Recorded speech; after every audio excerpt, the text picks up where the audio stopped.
yetkazilmagan pochtalar. Salom bolajonlar, ahvolingiz yaxshimi? Qiziq, negadir bugun Mimoning kayfiyati yo'q. Qani borib ko'raylikchi, qahramonimizga nima bo'pti ekan?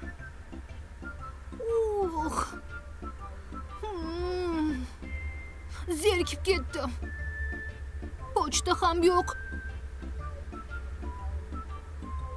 Nima qilsam ekan, ha? Yaxshisi, ko'chaga chiqib do'stlarim bilan biroz o'ynab kelaman.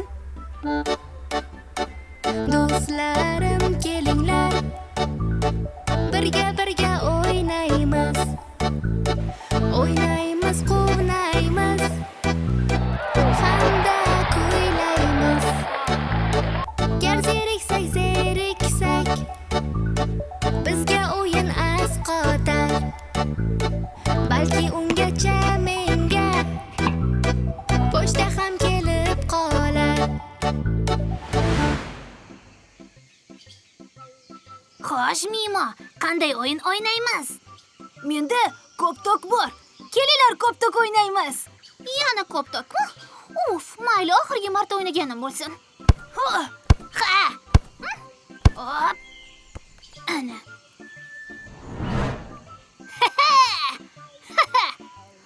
Uf, to'xtanglar. Men juda charchadim. Boshqa o'ynay olmayman. Qiziq, nega shu vaqtgacha birorta ham pochta kelmadi? Pochtachi amakiga qo'ng'iroq qilib ko'rchi.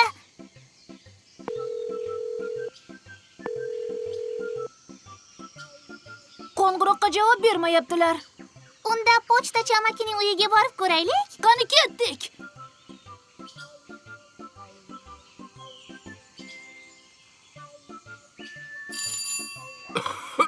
Kim u?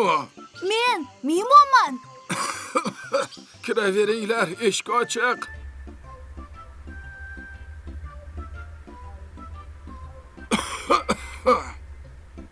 Amaki, sizga nima bo'ldi? Biroz shamollab qolibman shekilli. Aksiga olib pochtalar ham yig'ilib qoldi. Xavotirga hojat yo'q.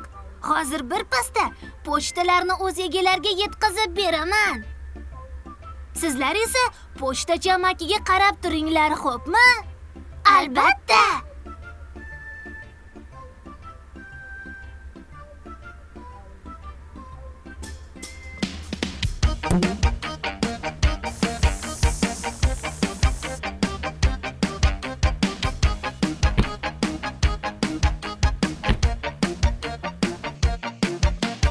Pochtachi amakijon, betob bo'libdi shu on. Biz parvarish qilamiz, ularni tuzatamiz. Tezlikni oshiraman, manzilga shoshilaman. Chunki bugun pochta ko'p, yig'ilib qolgan to'p-to'p. Amakijon, yaxshi bo'lib qoldingizmi? Ha, albatta. Bolalarning mehri meni tuzatdi. Rahmat sizga bolalar. Menga ancha yordam berdingiz. Sizlar bo'lmaganingizda nima qilardim, hayronman. Xayr, pochtachi amaki. Tezroq tuzalib keting.